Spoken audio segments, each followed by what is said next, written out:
Welcome to Part 2 of the DataWorx Ethernet IP Professional Demonstration Setup for database interaction driven by Allen Bradley PLCs. So far, we have created the necessary tags in RSLogix 5000. We are now ready to work in DataWorx Ethernet IP to create a PLC configuration, along with PLC procedures, to insert data into a database, and retrieve information to be written back to the PLC. Open the DataWorx Ethernet IP server program. Make sure the status is installed, running. The DataWorx server runs as a service in the background and waits for the PLC to communicate.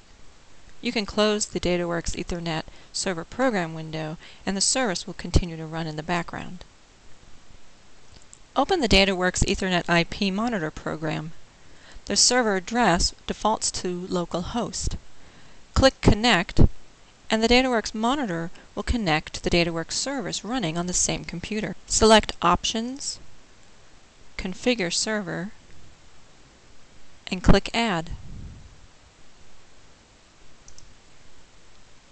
The DataWorx Ethernet IP PLC configuration window opens. Type in the IP address of the Allen Bradley PLC.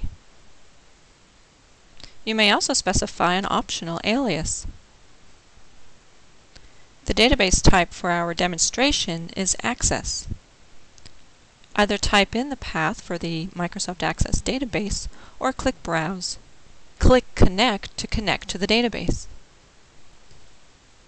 Click the Configure MSG button located at the bottom of the PLC configuration window. The Configure MSG window opens. Select the PLC type from the drop-down box.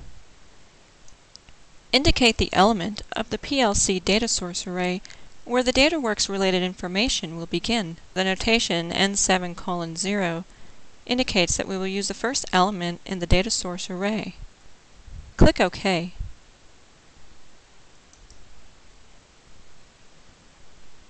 In the lower half of the PLC configuration window, there is a list of PLC procedure categories: Insert, Delete, Select, and Update.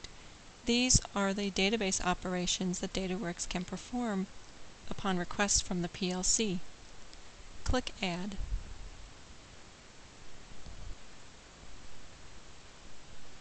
The PLC Procedure Properties window opens. In the General tab, select the table into which we will be inserting production data. Assign the PLC procedure a unique ID number. Enter a descriptive alias for the procedure. Choose the Insert action. Now click on the Mappings tab. Select the field and the PLC source address, along with the data type. Here we have set up a mapping between the PLC addresses and the flow and temperature fields in our destination table. There are additional fields in the table, ID and the date timestamp, but as we discussed earlier, those are automatically set by the table structure. Therefore, we have only created a mapping for the flow and temperature fields. Click OK. The Insert category now contains one PLC procedure with ID number 1 and an alias of Insert Production Data. Let's create the Lookup Recipe PLC procedure. Click Add.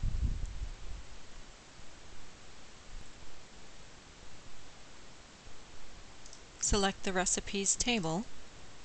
Assign a unique ID number to the PLC procedure and provide a descriptive alias. Choose the Select action. Click the Where tab.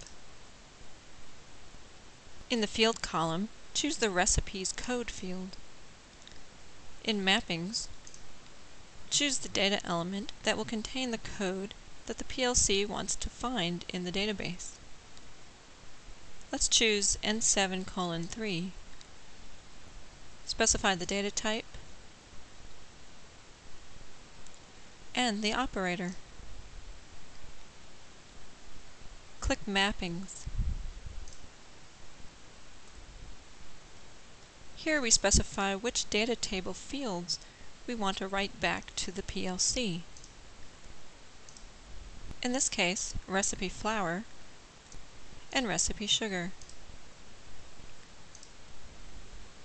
Click OK.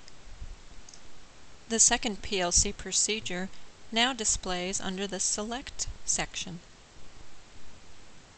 Click OK. Click OK in the Server Configuration window to save the PLC configuration. Note the pending status for the PLC configuration. Once the PLC ladder is triggered, the status will change to OK and a date timestamp will display. This concludes Part 2 of the DataWorx Ethernet IP demonstration setup. Coming up next in Part 3, we will work in RSLogix 5000 to configure the message command for DataWorx and trigger the command to communicate with DataWorx, to log data to the database, as well as retrieve data from the database back to the PLC. In the monitor window, we will confirm the status and date timestamp and look at the data display for the table in the DataNet Enterprise browser page. Please contact us with any questions.